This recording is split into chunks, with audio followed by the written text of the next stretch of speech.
nilipokuwa natekeleza majukumu yangu ya kitaaluma katika Mahakama Kuu ya Tanzania division ya uhujumu uchumi na rushwa iliyopo Mikocheni B jijini Dar es Salaam. Siku hiyo nilipokuwa nikitekeleza majukumu yangu hayo katika kesi ya uhujumu uchumi namba 45/21 mwaka 2026 kati ya Jamhuri dhidi ya Wendy William Ishengoma na wenzake wanne, kesi ambayo ilikuwa iko mbele ya Mheshimiwa Jaji Dr. Ndumbaro, ghafla walitokea askari wengi ambao idadi yao kwa sasa siwezi kuikumbuka, na wakiwa na silaha nzito na kivita. Walinikamata baada ya kujitambulisha kwamba wao ni askari wametoka kanda maalum ya Dar es Salaam, na hivyo kunitaka niambatane nao mpaka kwenye ofisi hizo. Lakini nilipojaribu kuwaambia utaratibu kwamba kwa sababu niko mahakamani na kuna kesi inapaswa kuendelea, naomba waniruhusu niambatane nao kwenda kwa Mheshimiwa Jaji ama kwa Mheshimiwa Naibu Msajili wa Mahakama Kuu na kuweza kutoa taarifa hizo, walikataa kabisa. Kwa hiyo walinichukua nikiwa chini ya ulinzi bila hata kuniambia kosa langu ni nini. Tukaelekea ofisi za polisi kanda maalum ya Dar es Salaam, kwenye ofisi ya Naibu Mkuu wa Upelelezi kanda maalum ya Dar es Salaam, Deputy RCO ACP George Bagem. Na nilipofika hapo, mara moja ACP Bagem aliniambia kwamba tuhuma zangu ni kudharau mahakama kwa amri ambazo zilitolewa tarehe 27 ya mwezi wa 7 mwaka 2026 na tarehe 13 ya mwezi wa 8 mwaka 2026. Kwa hiyo niko chini ya ulinzi, lakini nashukuru sana Deputy ZCO anazitambua sana sheria na hasa zile ambazo zinatoa haki kwa mtuhumiwa ambaye yuko chini ya ulinzi. Kwa hiyo alinipa fursa ya kuweza kuwasiliana na familia yangu, lakini pia kuweza kuwasiliana na mawakili wangu. Na hawa ambao nimeambatana nao hapa ni baadhi ya mawakili ambao kwa kweli wamepambana usiku na mchana kuhakikisha leo na kuwa hapa hata walau kuweza kuzungumza nanyi, kurudisha shukrani. Kulia kwangu ni wakili Kulwa William Maduhu na kushoto kwangu ni wakili Gray Godfrey Dedan. Lakini walikuwa mawakili wengi tu, kina wakili Paul Kisabo, wakili Emmanuel Ukashu, wakili Mgarula, wakili Jamila Elomo, na wengine wengi ambao walikuwa mbali, lakini walikuwa wanatekeleza majukumu yao kuhakikisha tu kwamba haki inatendeka juu yangu. Kwa hiyo nilivyopewa fursa ya kuwasiliana na familia yangu na mawakili wangu, TLS kwa maana ya chama cha mawakili wa Tanganyika ilimtuma wakili Emmanuel Okasho ambaye ni mwenyekiti wa jumuiya ya mawakili vijana wa chama cha mawakili chama cha wanasheria wa Tanganyika TLS. Akafika kwa wakati na akaweza kunipa usaidizi kabla sijapelekwa mahabusu. Na baada ya hapo nilikaa mahabusu kama kwa masaa kadhaa mpaka ilipofika kwenye saa 2 hivi usiku nikatolewa mahabusu ya kituo kikuu cha polisi Dar es Salaam Central na kupelekwa sehemu ambayo baadaye nilikuja kujua kwamba ni kituo cha polisi Mbweni, bila sababu yoyote za msingi za kutolewa pale na kupelekwa Mbweni, lakini nikiwa chini ya ulinzi mkali. Nikalala Mbweni siku hiyo tarehe 14 mwezi wa 8 mwaka 2026. Asubuhi ya tarehe 15 mwezi wa 8 mwaka 2026 nikaja kuchukuliwa na kurudishwa kituo kikuu cha polisi Central, ambako niliendelea kukaa hapo mpaka jana jioni nilipopewa dhamana. Lakini labda niwaambie tu kwamba nini kinachoendelea. Hivi ninavyozungumza nanyi nimetoka kuripoti kama ambavyo nilitakiwa kufanya katika ofisi za kanda maalumu ya polisi Dar es Salaam,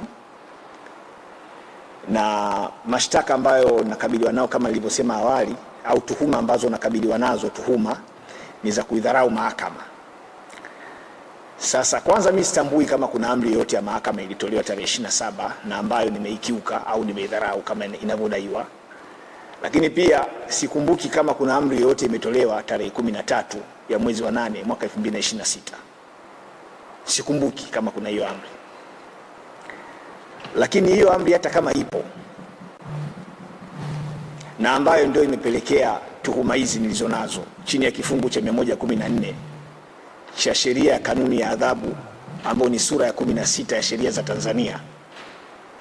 Kifungu hicho kinaeleza wazi kabisa kwamba mtu yeyote ambaye anafanya kosa la kudharau amri ya mahakama anapaswa kuchukuliwa hatua papo kwa papo. Manake kwa maneno mengine ya kitaalamu, he or she must be summarily punished by the court. Kwa hiyo kitendo cha kudharau mahakama kinapaswa kuadhibiwa mbele ya mahakama iliyodharauliwa. Kosa la kudharau mahakama chini ya kifungu cha 114 cha sheria ya kanuni ya adhabu, kosa hilo duniani kote halijawahi kupelelezwa wala haliko subject ya upelelezi wa polisi. Lakini mimi nashukuru Mungu kwa sababu sheria inakuwa kwa kuijaribu. Sisi wana sheria tunasema the law should always be tested, ili kuweza kuona efficiency yake, kuweza kuona ufanisi wake. Na nawashukuru kabisa ofisi ya kamanda wa polisi kanda maalum ya Dar es Salaam chini ya ofisi ya mkuu wa upelelezi kanda maalum ya Dar es Salaam kwa maana ya ZDCO, kwa sababu wanapeleleza kosa hili kwa malengo ya kwamba kutafuta ushahidi ili waweze kunifikisha mahakamani. Na moja kati ya hatua ambazo wamezichukua kwenye tuhuma hizi ni kwenda kunipekua ili kuweza kutafuta vielelezo vyovyote ambavyo vinaunga mkono kosa la kudharau mahakama. Yaani kosa limefanyika mahakamani lakini imeenda kupekuliwa nyumbani. Kuna vielelezo ambavyo vilikuwa vinatafutwa kwa ajili ya kuweza kujenga kesi ya jamhuri. Na nashukuru upelelezi unaendelea, nimeambiwa hivyo, na kwa maana hiyo dhamana ni haki yangu kama nilivyosema awali, nikadhaminiwa. Lakini hii ndio itakuwa kesi ambayo itakwenda kutujengea msingi mzuri sana wa kufanya amri za mahakama ziwe zinaheshimiwa. Kwa muda ambao nimefanya kazi mahakamani kama wakili, nimeshuhudia mara kadhaa upande wa jamhuri kwenye kesi za jinai wakiwa na dharau amri za mahakama. Na mara nyingi hiyo inatokea pale ambapo mahakama inatoa amri kwamba upande wa jamhuri kesho walete mashahidi, na kesho wanaleta hawaji na shahidi, wanakuja na kisingizio. Sasa hii kesi inayonikabili mimi, ingawa bado ipo katika ngazi ya upelelezi chini ya polisi, mimi namuomba sana mkurugenzi wa mashtaka anipeleke mahakamani. Anipeleke mahakamani kwa sababu itasaidia sana kukuza jurisprudence ya sheria yetu, ili pale ambapo upande wa jamhuri kwenye kesi za jinai watakapokuwa wanashindwa kutimiza majukumu yao ya kuiheshimu au wajibu wao wa kuiheshimu amri ya mahakama nao wataka walete mashahidi kwenye kesi ambazo wanaambiwa walete, kesi hii itatumika kama precedent. Lakini muhimu hapa kufahamu wa Tanzania ni kwamba mimi sijawahi kumdharau jaji yoyote wala hakimu yoyote. Ndio maana sijawahi kufikishwa hata kwenye kamati ya maadili na kukutwa na hatia. Sijawahi kufanyiwa hivyo. Kwa hiyo kama kuna jaji anasema mimi namdharau, alafu huyo jaji akunichukulia hatua, huyo jaji anapaswa watu wamshangae tu, kwa sababu anao mamlaka ya kisheria ya kuweza kumchukulia hatua, sio tu wakili, lakini mtu yeyote ambaye yuko mahakamani na akaonyesha dharau kwa mahakama. Kwa hiyo hayo mambo mengine yanayosemwa juu yangu kwamba nilidharau mahakama, si kuna majaji sio nagombana nao, hayo yote ni majungu tu, au ni kama taarabu ambazo zinaimba huko katika kumbi mbalimbali za starehe. Siwezi kumdharau jaji, siwezi kumdharau hakimu, siwezi kumdharau mtu yoyote, kwa sababu natambua mimi kama mwanasheria nina wajibu wa kuheshimu, sio jaji tu, kuheshimu binadamu yoyote ambaye utu na heshima yake umetajwa si tu hata katika katiba na sheria nyingine za nchi, lakini umetajwa hata katika vitabu vya dini ambazo tunaziamini. Kwa hiyo kesi hii ni nzuri sana inayonikabili. Ni kesi nzuri mno ambayo wananchi wanapaswa kuifuatilia kwa karibu sana. Kwanza kuona, je, ni kweli katika macho ya sheria kesi ya kudharau amri ya mahakama huwa inapelelezwa na polisi? Kama polisi wana mamlaka ya kupeleleza kesi ambayo jaji alipaswa kutoa hukumu pale pale baada ya kuona anadharauliwa, polisi wana mamlaka ya kupeleleza kesi hiyo. Na kama wataipeleka mahakamani kesi ya aina hiyo, maana yake ni kwamba anayetakiwa kuja kuthibitisha kwamba kadharauliwa ni jaji ambaye alikuwa mahakamani. Kwa nataka huyo jaji ambaye alisema mimi nimedharau aje mahakamani, ni cross examine, nimfanyie maswali ya dodoso ili aweze kuambia umma wa Tanzania kwamba ni kwa kiwango gani mimi sina adabu mbele ya mahakama. Ndio maana nimesema hii kesi ni kesi ambayo inaweza ikawasaidia hata wanafunzi wanaosoma sheria katika vyuo mbalimbali vya sheria hapa nchini kuweza kujifunza haya mambo. Ninaamini ndio kesi ya kwanza tangu tupate uhuru Tanzania kuweza kutokea kwamba wakili anatuhumiwa kudharau mahakama akiwa ndani ya mahakama kwa sababu wamenukuu kwamba amri hiyo imetolewa tarehe 27 mwezi wa 7 2026 na amri nyingine ikatolewa tarehe 13 ya mwezi wa 8 mwaka 2026, lakini nikaja kukamatwa tarehe 14 mwezi wa 8 2026 nje ya mahakama, nje ya ukumbi wa mahakama ambako kesi ilipaswa kuendeshwa. Nikaja kukamatwa huko, nakamatwa na polisi. Sasa wakati mwingine wazungu wanasema this is a blessing in disguise, ni baraka inayokuja kinyume tuweze kujifunza. Lakini kwa mara nyingine niwashukuru polisi kwa namna ambavyo walinikamata, kwa nguvu waliotumia, kwa namna ambavyo nimekaa nao kwa siku hizo 2 au 3 kama sijakosea, na kwa namna ambavyo wanafanya upelelezi wao kwa weledi. Wanafanya upelelezi mzuri kwa weledi, lakini kwa namna ambavyo pia wamenipa haki zangu za msingi. Nimeweza kuwasiliana na familia, nimeweza kuwasiliana na mawakili wangu, lakini hata leo niliporipoti, licha ya kwamba nimekaa muda mrefu sana bila sababu za msingi, lakini baadaye walikuja kuniruhusu kwamba ondoka bana, utakuja siku ya Alhamisi. Hayo ni lazima nishukuru, kwa sababu tusiwe ni watu wa kulaumu tu kwa kila jambo. Kuna mambo ambayo ukifanyiwa unatakiwa ushukuru. Yanaweza asiwe na faida leo ukaona kama umefanywa vibaya, lakini yakawa na faida siku zinazokuja, na sio faida kwako tu, faida hata kwa watu wengine. Sisi tunapigania haki, hatupiganii haki za marafiki zetu, haki za wapendwa wetu, tunapigania hata haki za wale wanaotufanyia ubaya. Kwa sababu hata mamlaka ambao watu wanajivuna kuwa nayo leo ni mamlaka ya muda tu. Ni mamlaka ya muda tu. Mamlaka yanapita. Nchi haijaanza leo. Walikuwepo watu walikuwa na mamlaka makubwa, walikuwa wanaonea sana watu, walikuwa wanasimanga watu, walikuwa wanawafanyia watu vibaya, lakini mwisho wa siku waliondoka, kazi yake ofisi, na wakarudi katika jamii, wakaendelea kuwa raia wa kawaida, na baadaye waliwakimbilia wapigania haki kama mimi waweze kuwasaidia pale ambako walikuwa wana matatizo. Mimi sihitaji kupendelewa kwenye swala hili, lakini mimi sihitaji kuonewa, nitendewe haki. Na kama kuna mtu ananichukia kwa uwezo wangu nilionao mahakamani, sasa hilo ni tatizo lake la binafsi, kwa sababu mimi kisheria sina mamlaka yoyote ya kulazimisha mtu akashtakiwe mahakamani kwa uongo. Mimi ninao wajibu tu wa kwenda kumwakilisha mshtakiwa mahakamani. Sasa kama kutimiza wajibu wangu wa kiwakili mahakamani kwa weledi, kwa kuzingatia yale nilofundishwa na walimu wangu pale mahakamani, ndio kosa langu, basi mimi niko tayari kukijwa hicho kikombe na kubeba huo msalaba. Mimi naamini mahakamani hatufanyi kesi kwa vitisho, wala siamini kwamba haki mahakamani pale inaweza kupatikana kwa kumtishia mtu bunduki. Siamini hivyo. Mahakamani is a battle legal field ambako tunakwenda kushindana kwa hoja za kisheria kwa lengo la kuisaidia mahakama iweze kutenda haki. Lakini ndugu zangu, ni muhimu watu wakajua makosa ya jinai chini ya kifungu cha 192 kifungu kidogo cha kwanza cha sheria ya mwenendo wa makosa ya jinai, ambayo ni sura ya 20 ya sheria za Tanzania. Makosa hayo yanaendeshwa katika mahakama za wazi ambazo wananchi wanapaswa kuhudhuria kuweza kuona namna haki inavyotendeka, kwa sababu kuna kanuni ya miaka mingi sana. There is an old adage, legal principle, inayosema kwamba haki sio tu itendeke, lakini ionekane ikitendeka. Sasa leo tuna makosa makubwa mno tena ambao hayana dhamana, kama ya uhujumu uchumi, makosa ya utakatishaji fedha ambayo imekuwa ni fashion. Ukionekana tu wewe una kierere, unasema sana, unapigwa kesi ya utakatishaji fedha. Mimi mwenyewe nimeshakupewa kesi ya hivyo. Hata leo nikipewa kesi hivyo siwezi kushangaa. Kwa sababu ni makosa ambayo huwa yanatumika kuonea watu tu. Wala siwezi kuona aibu kulisema hili kwa sababu mimi ni shahidi wa haya mambo. Sasa kesi kama hizi mtu anakuambia tuziendeshe kwa siri, yani watu wasijue. Mimi ninachofahamu kitu cha kwanza kabisa ambacho hapa duniani huwa kinafanywa kwa siri ni uchawi. Uchawi ndio unafanywa kwa siri. Yani hakunaga mtu anakuja kuwanga hapa mchana saa 8 watu watamuona. Lakini kama tunakwenda mahakamani kwa ajili ya kutafuta haki kwa pande zote zinazohusika pale mahakamani, haki lazima ionekane. Halafu ikishaonekana inatakiwa kutendeka.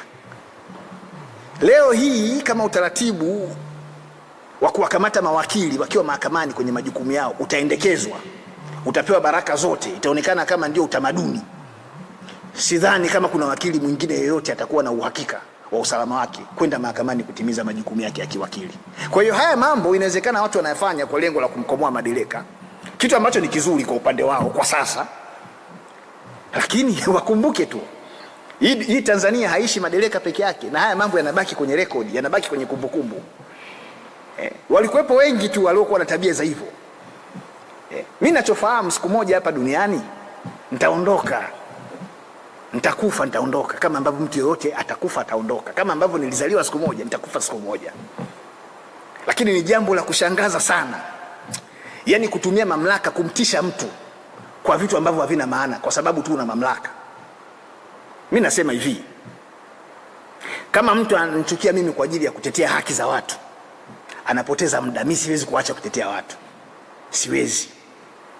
Huo ni wajibu wangu ambao ninadhani ni wajibu wa kitume nitakao kwenda kuulizwa kwa Mungu siku nitakapoondoka kwenye dunia hii. Lakini ninachokitaka ni kwamba niendelee kuishi siku nikifa.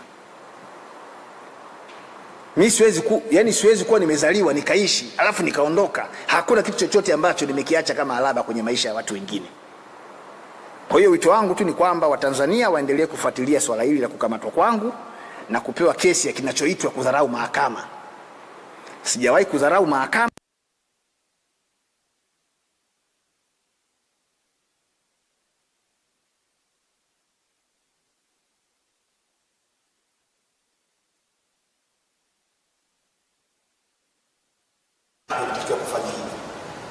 Kuna mifano mingi tu ambayo mahakama imeweza kuchukua hatua za papo kwa papo pale ambapo ilionekana kuna wakili au mtu mwingine amekwenda kinyume na sheria. Kwa hiyo hili ni jambo ambalo ni jipya kabisa, na sijui tutapata faida gani kwenye hili, na sijui ni kwa maslahi ya nani. Kama kuna kesi inamhusu mtu yeyote, awe ni wengi awe ni nani, sisi tunachotaka atendewe haki, na kama hana kosa aachiwe. Kuna shida gani?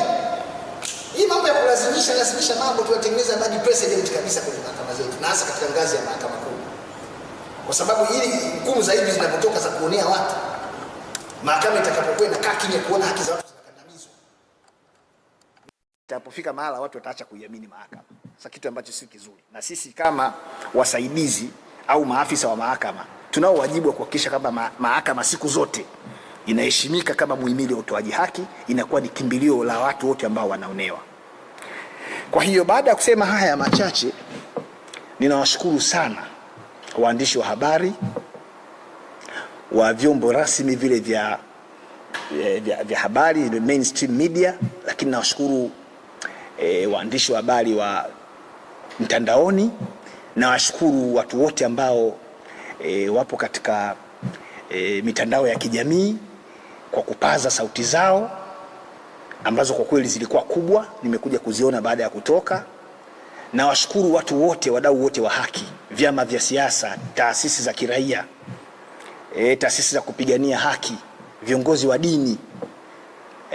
Na nimeambiwa pia kuna viongozi wa serikali walinitumia salamu za pole na za kutaka nitendewe haki. Nimeambiwa vyama vya siasa vilivyoshiriki katika kunipigania niweze kutendewa haki, Chama cha Demokrasia na Maendeleo, chama cha ACT Wazalendo, nimeambiwa na CCM pia walisikitika na wenyewe kwenye hili. Kwa hiyo nawashukuru sana. Tena kama CCM ndio chama tawala, wanapaswa kabisa kuwa mstari wa mbele, na kama wamefanya hivyo kwa kweli nawashukuru, kwa sababu hata katika ilani kauli mbiu ni kazi na utu. Sasa kama kweli kwenye hili la kwangu wamenitumia salamu na kunitakia mema, basi mwenyekiti wa Chama cha Mapinduzi Taifa huko uliko, Mheshimiwa Samia Suluhu Hassan, nakushukuru kwa kuweza kusimama kwenye hilo na kuonyesha utu, kwa sababu nchi hii, wewe kama kiongozi wa nchi unapaswa kuhakikisha kabisa unawalea Watanzania kama wanao, kwa kuhakikisha kila mtu anapata haki. Kwa hiyo kwenye hilo nashukuru. Ilani inakuwa imetekelezwa vizuri, kazi na utu. Na naamini hii kazi na utu ambayo imeonyeshwa kwangu, basi ionyeshwe na kwa watu wengine. Mimi nimetoka senta huko, kuna watu wanashughuli kesi zao ziko huko, watendewe haki tu. Na sheria inasema kwa mfano kila mkuu wa kituo cha polisi popote pale alipo anao wajibu wa kupeleka orodha ya watuhumiwa wanaowashikilia kwenye mahabusu yake ndani ya masaa 24 kwa hakimu mkazi wa wilaya au hakimu mkazi wa mahakama ya hakimu mkazi popote pale. Sasa hili kama likifanyika litasaidia sana kuweza kujua ni kina nani wanakaa mahabusu kwa muda mrefu, lakini kupunguza uwezekano wa watu kukaa mahabusu kwa muda mrefu kinyume na sheria. Mahakimu, natoa wito kwa mahakimu wafawidhi wa wilaya na mahakimu wafawidhi wa mikoa waende wadimandi kupelekewa orodha za watu wanaokaa mahabusu. Wao wanayo mamlaka hayo kisheria kujua ni watu wangapi wamekaa mahabusu na kwa nini wanakaa mahabusu kinyume cha sheria. Hayo yote yakifanyika, hiyo kazi na utu ambayo tunaihubiri hapa itakuwa na maana sana kwa ajili ya Watanzania. Kwa sababu kazi na utu, hata kama ni ilani ya CCM, lakini si ndio inayotekelezwa. Kwa hiyo matunda ya utekelezaji wa ilani kama yatafanyika kwa ufanisi zaidi, anayefaidika ni Mtanzania, awe ni wa CCM au sio wa CCM, lakini matunda ya hiyo kazi na utu yanatufaidisha sisi wote. Kwa hiyo baada ya kusema hayo, ni